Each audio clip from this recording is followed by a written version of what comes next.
ಮಾಧ್ಯಮ ಬಂಧುಗಳಿಂದ ವಲಯ ಸಮಾಜಕ್ಕೆ ಒಂದು ಸಂದೇಶವನ್ನು ಕೊಡೋಕ್ಕೆ ಇಷ್ಟಪಡ್ತೀವಿ.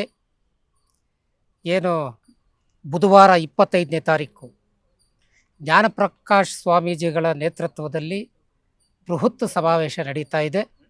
ಆ ಸಮಾವೇಶಕ್ಕೆ ನಾವು ಕೋಲಾರದಿಂದ ಕೂಡ ಭಾಗವಹಿಸ್ತಾ ಇದ್ದೀವಿ. ಮುಖಂಡರುಗಳೆಲ್ಲ ಹೆಚ್ಚು ಜನಸಂಖ್ಯೆಯಿಂದ ನಾವು ವಲಯ ಸಮಾಜಕ್ಕೆ ಮನವಿ ಮಾಡ್ಕೊಳ್ಳೋದೇನೆಂದರೆ, ಈ ಕರ್ನಾಟಕ ರಾಜ್ಯದಲ್ಲಿ ನಾವು 30 ಲಕ್ಷ ಜನಸಂಖ್ಯೆ ಇರ್ತಕ್ಕಂಥ ಸಮಾಜ ನಮ್ಮದು. ಸರ್, ಕೋಲಾರ ಜನತೆಗೆ ಒಂದು ಒಳ್ಳೆ ಆಫರ್ ತಂದಿದ್ವಿ ಸರ್. ಕೇವಲ 599 ರೂಪಾಯಿಗೆ ಒಂದು ಥಿಯೇಟ್ರು, ಒಂದು ಡೆಕೋರೇಷನ್, ಒಂದು ಟೆಡಿ, ಒಂದು ಫ್ಲವರ್ ಬೊಕ್ಕೆ ಇಷ್ಟು ಕೊಡ್ತೀವಿ ಸರ್. ನಮ್ಮಲ್ಲಿ bride to be, mom to be, wedding anniversary, birthday ಎಲ್ಲಾ ತರ ಹ್ಯಾಪಿ ಮೂಮೆಂಟ್ಸ್ ಸೆಲೆಬ್ರೇಟ್ ಮಾಡ್ಕೋಬಹುದು. ನಮ್ಮ ಅಡ್ರೆಸ್ ಬಂದು Kolar MG road near Axis bank opposite building.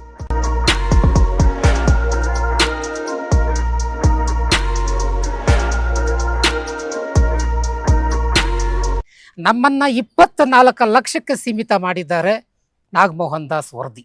ಅದನ್ನು ಅವಿಜ್ಞಾನಿಕ ಅಂತ ಹೇಳಬೇಕು, ಜ್ಞಾನಿಕ ಅಂತ ಹೇಳಬೇಕು, ಏನನ್ಬೇಕೋ ನಮ್ಗೆ ಗೊತ್ತಿಲ್ಲ.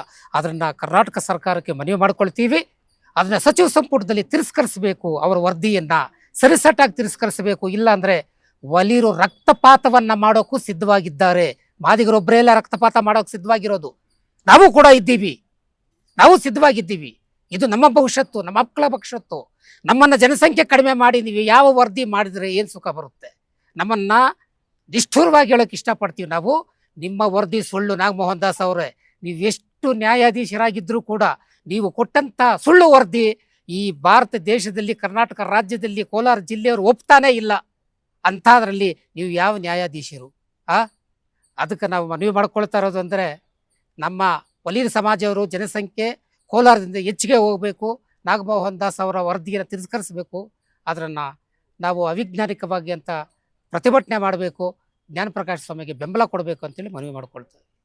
ವಲಯ ಸಮುದಾಯಗಳಿಂದ ಇವತ್ತು ರಾಜ್ಯ ಸರ್ಕಾರಕ್ಕೆ ಮನ ಮುಟ್ಟೋ ಆಗೋ ರೀತಿಯಲ್ಲಿ 25ನೇ ತಾರೀಕು ದಿವಸ ಈ ಒಳ ಮೀಸಲಾತಿ ಜಾರಿ ಆಗಬಾರ್ದು ಅಂತಕ್ಕಂಥದ್ದು ವಲಯರ ಒಂದು ಕೂಗು.